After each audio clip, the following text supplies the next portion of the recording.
ঈদ মোবারক।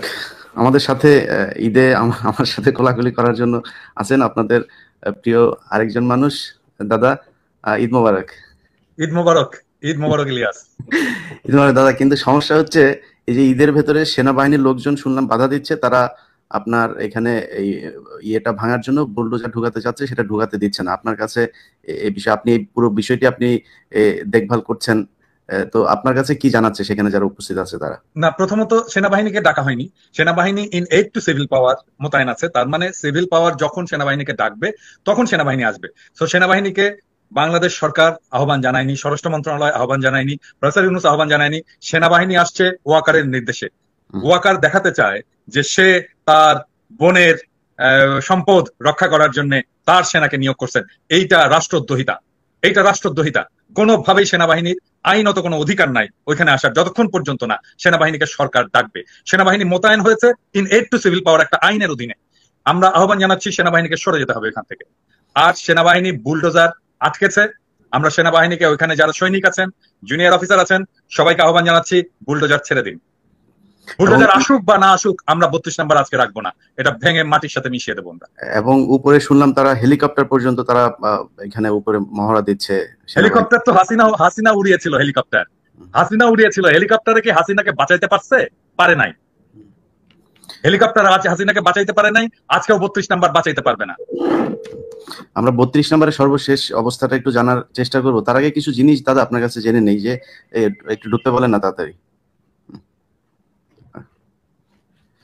তো আমরা ফেসবুকে বিভিন্ন দু একটা পত্রিকাতেও দেখলাম যে এটা হচ্ছে এই জাতির ইতিহাসের সাথে মিলেমিশে একাকার, ধানমন্ডি 32 নম্বর।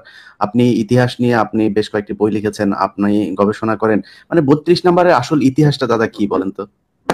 না, আমি ওই ইতিহাসে যেতে চাই না।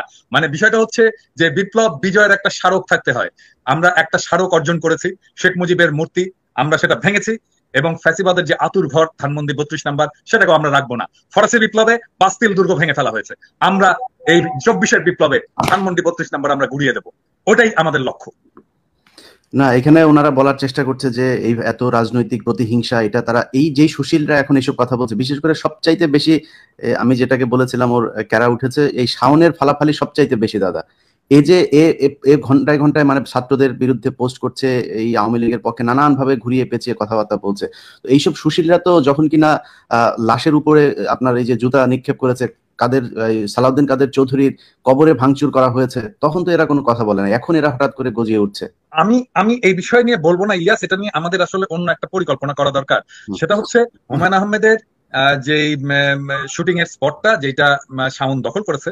হুমায়ুন আহমেদ আমাদের জাতির সম্পদ, এবং হুমায়ুন আহমেদ যেটা সৃষ্টি করেছে সেটাও জাতির সম্পদ। এই সম্পদটাকে জাতীয় সম্পত্তি হিসাবে এটা গ্রহণ করতে হবে। বাংলাদেশ সরকার এই সম্পদটাকে নিয়ে হুমায়ুন আহমেদ জাদুঘর বানাবে। এটাই আমাদের আজকের লক্ষ্য হওয়া উচিত। শাওন এটা দখল করে রাখছে ব্যক্তিগত স্বার্থে, কিন্তু হুমায়ুন আহমেদ আমাদের এমন একটা সম্পদ যেটাকে ব্যক্তি একটা দখল করে রাখতে পারে না। তার সম্পদ, তার সৃষ্টি, এটা সকলের অধিকার আছে, সকলের হক আছে ওইটায় মানুষের হক প্রতিষ্ঠিত করতে হবে ওই সম্পদে। এবং ওইটার নাম যেন কি? ইয়ে নুহাশ, নুহাশ পল্লী। নুহাশপল্লী। নুহাশপল্লী, এটা নুহাশেরও মালিকানা থাকবে না, শাওনেরও মালিকানা থাকবে না, এটাতে বাংলাদেশের জনগণের মালিকানা থাকবে। ওইটাকে অধিগ্রহণ করে এইখানে হুমায়ুন আহমেদ জাদুঘর বানানো হবে, হুমায়ুন আহমেদ পল্লী বানানো হবে। এবং এইটাতে আমরা যাব, দেখব, এবং এইখানে আমরা হুমায়ুন আহমেদের স্মৃতিচারণ করবো। এটা কোনো ব্যক্তিগত সম্পত্তি হতে পারবে না। এই আওয়াজ তোলেন, শাওন থেমে যাবে। না, এখন হঠাৎ করে এই শাওনের মতো কিছু লোকজন আছে যারা কিনা এটাতে মানে এখন আমাদেরকে মানবতা শিখাচ্ছে। শেখ হাসিনা নিজেও আপনি শুনেছেন যে সেই ইদানিং খুব কান্নাকাটি শুরু করেছে, কয়দিন কয়দিন পরে হয়তো হাত পা চেপে ধরা শুরু করবে। তো শেখ হাসিনাকে যারা এই তার ইমোশনাল কথাবার্তা শুনে তারপরে 81-তে যেরকম জিয়াউর রহমান ভুল করেছিল, এবারও যদি এখনকার বিএনপি কিংবা জামায়াত কিংবা ছাত্ররা তার এই এই এই নাটকে যদি ফাঁদে পা দেয়, সেক্ষেত্রে এর ভবিষ্যৎটা কি হতে পারে?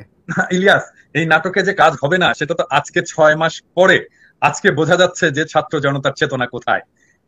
কয়েক ঘন্টার আওয়াজে গোটা বাংলাদেশ আবার এক হয়ে গেছে। হাজার হাজার লোক আজকে ধানমন্ডি 32 নম্বর গুড়িয়ে দেওয়ার জন্য। বুলডোজার আসেনি, তাতে কি হয়েছে? হাতুড়ি শাবল টাবল নিয়ে যে জাত আছে সেটা দিয়ে ভাঙার চেষ্টা করতেছে। এবং এবং এইটা আজকের ঘটনাটা খুবই জরুরি ছিল, এটা বোঝানোর জন্য যে বিপ্লবের আগুন এখনো নিভে যায়নি, শহীদের রক্ত শুকায়নি, এবং আমরা বিপ্লবের লক্ষ্য অর্জন করবই। শেখ হাসিনা কেন, আওয়ামী লীগ কেন, আওয়ামী ন্যারেটিভের কোন হিস্ট্রি বাংলাদেশে ফিরবে না। আমরা ইতিহাসের সাথে আমরা ইতিহাসকে মুছে দিচ্ছি না, আমরা নতুন ইতিহাস রচনা করছি। ধানমন্ডি 32 নম্বর নিশ্চিহ্ন করে নতুন ইতিহাস রচিত হবে। না, সেটাই আমাদের যেই বিষয়গুলো নিয়ে এখন সাবধান হওয়া দরকার, যে আওয়ামী লীগ এখন কখনো বিএনপির ঘাড়ে চড়ে বসার চেষ্টা করছে, কখনো জামায়াতের। সবশেষ আজকে যে বক্তব্যটা তার দেওয়ার কথা যে ছাত্রদের উদ্দেশ্য করে, তো শেখ হাসিনা কি বলবে? সে একই কথা বলবে যে আমার সব হারিয়েছি, আমার বাড়িঘরও শেষ হয়ে গিয়েছে, আমাকে দেশ থেকে বের করে দেওয়া হয়েছে, আমি ছাত্রদের বাঁচাতে চেয়েছিলাম, ইউনূস সরকার হচ্ছে এখানে বিদেশি গোয়েন্দা সংস্থারা মিলে এগুলো করেছে। তো এই কথাগুলোই তো বলবে, এবং এই কথাগুলো বলে আমাদের তো বাঙালি, এটাও সত্যি কথা আপনি যেটা বললেন যে সবাই এক হয়েছে, সবার ভেতরে এই জিনিসগুলো আছে, কিন্তু এটাও কিন্তু সত্য, আমরা খুব দ্রুত আমাদের ইতিহাস ভুলে যাই।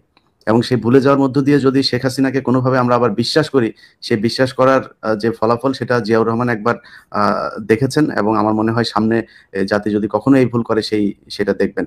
তো আমাদের না, ইলিয়াস, এটা এ ব্যাপারে আমি একটা কথা বলি যে এই যে ধরো কিছুদিন আগে